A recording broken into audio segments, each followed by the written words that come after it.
ভেঙে গেছে না, কেনাই হয়নি বুঝলে।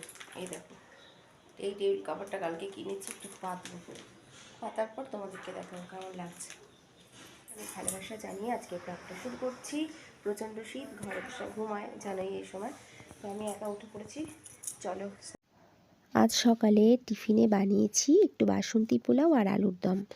ঝটপট হয়ে গেছে রান্নাটা। আজকে যাব ননদের, আমার ভাগ্নির বিয়ে, ননদের বাড়িতে, তো কাজটা সেরে নিচ্ছি তাড়াতাড়ি করে। এ কদিন প্রত্যেক দিন অনেকটা ব্যস্ত আমি, এই আমার ভাগ্নির বিয়ে হওয়ার কারণে।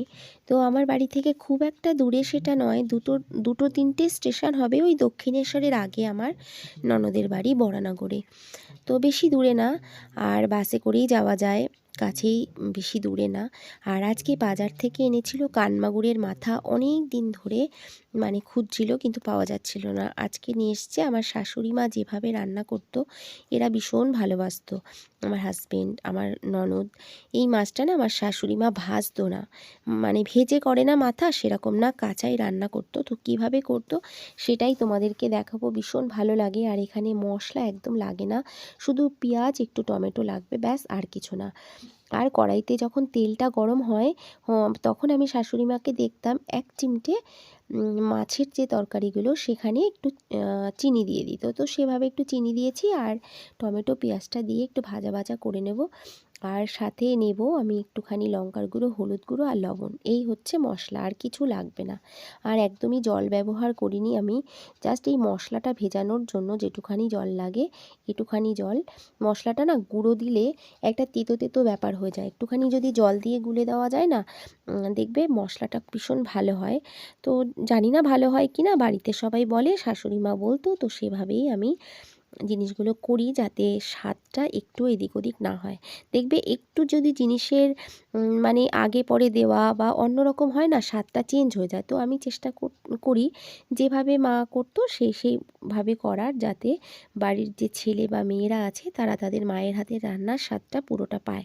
তো সব সময় সেটা মনে রাখি।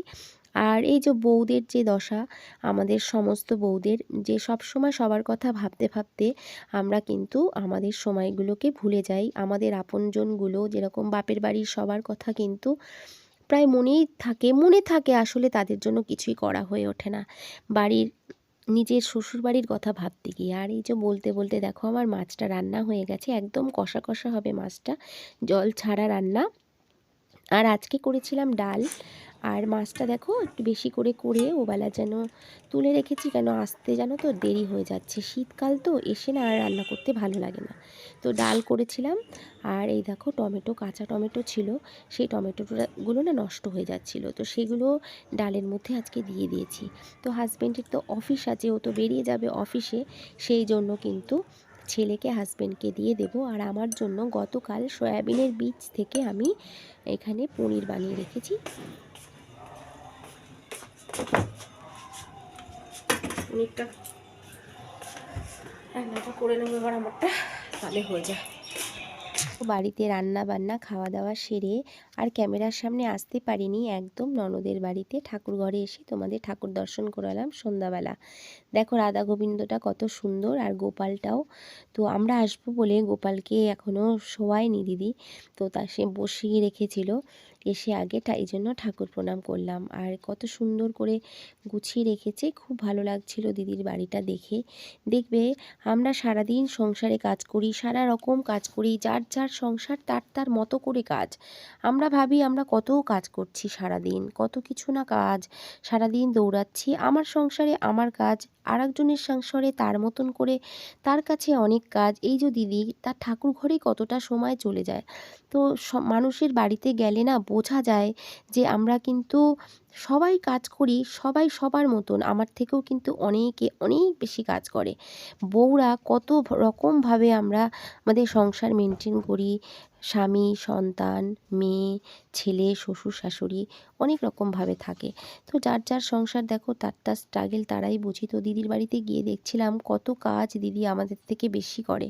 তো ভালো লাগে যদি কোনো সুন্দর সাজানো গোছানো সংসার থাকে না, দেখলে শিখতে ইচ্ছা করে। সত্যি কথা বলতে দেখো, আমরা কিন্তু যতই ভাবি আমরা জ্ঞানী, আমরা শিখি, প্রত্যেকটা মানুষের কথাই বলছি, সবার কিন্তু সারা জীবন ধরে শেখার আছে।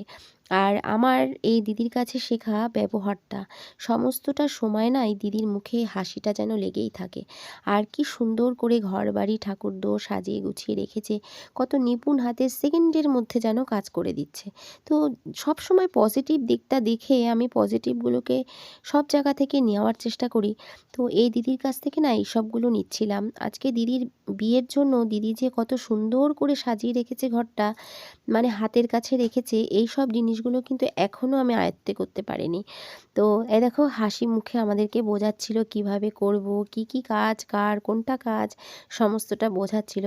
তো ভীষণই ভালো লেগেছে। এই দিদির যে মেয়ে আমার ভাগ্নির বিয়েটা যদি আসি, তাহলে যদি কোনো বিপদ আপদ না হয় নিশ্চয়ই তোমাদের শেয়ার করব। আজকেরটা এতটুকু। টাটা বাই বাই, ভালো থেকো সবাই।